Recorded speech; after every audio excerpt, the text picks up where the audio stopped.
नमस्कार दोस्तों, हर हर महादेव। ओम नमः शिवाय, ओम नमः शिवाय।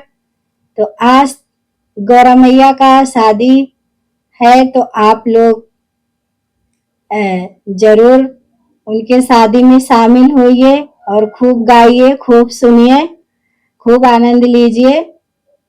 तो आइए सुने गौरा मैया का एक प्यारा सा गीत है। देखिए, उनकी सखियां उनका श्रृंगार कर रही हैं, तो गीत के माध्यम से बता रही हैं कैसे श्रृंगार कर रही हैं, और गीत के माध्यम से आप लोग सुने। और आप लोगों को जैसा लगे दोस्तों, कमेंट बॉक्स में लिख के जरूर बताइएगा इस गीत को। तो आइए सुने ये प्यारा सा गीत। चूड़िया सोहे लाल लाल, गौरा माई के नरमी कलैया। चूड़िया सोहे लाल लाल, गौरा माई के नरमी कलैया। चूड़िया सोहे लाल लाल, गौरा माई के नरमी कलैया। मैया के मांगो में टीका भल सोहे। मैया के मांगो में टीका भल सोहे।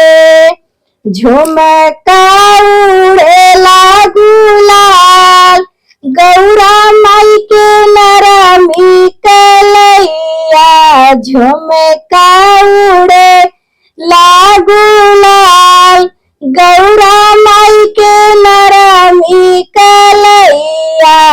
चूड़िया सोहे लाल लाल, गौरा माई के नरमी कलैया।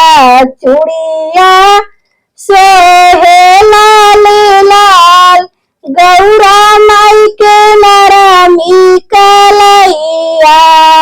मैया के गाले में हरवाजी सोहे। मैया के गाले में हरवाजी सोहे। नथिया से उड़ेला गुलाल, गौरा माई के नरमी कलैया।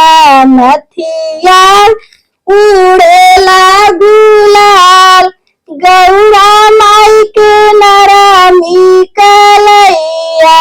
चूड़िया सोहे लाल लाल, गौरा माई के नरमी कलैया। चूड़िया सोहे लाल लाल, गौरा माई के नरमी कलैया। मैया के हाथों में कंगना जी सोहे। मैया के हाथों में कंगना जी सोहे। चूड़िया से उड़ेला गुलाल, गौरा माई के नरमी कलैया। चूड़िया से उड़ेला गुलाल, गौरा माई के नरमी कलैया। चूड़िया सोहे लाल लाल, गौरा माई की नरमी कलैया। चूड़िया सोहे लाल लाल, गौरा माई के नरमी कलैया। मैया के अंगों में लहंगा जी सोहे। मैया के अंगों में लहंगा जी सोहे। चुनरी से उड़ेला गुलाल, गौरा माई के नरमी कलैया। चुनरी से उड़ेला गुलाल,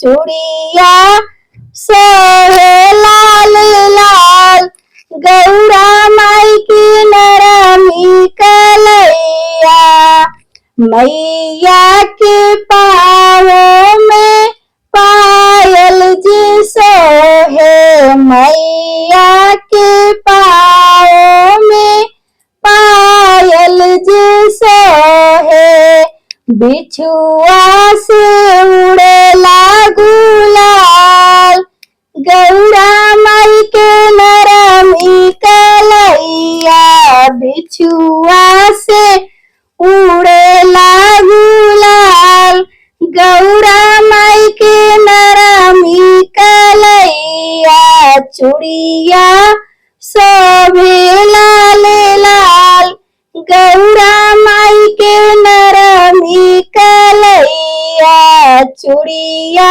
सोहे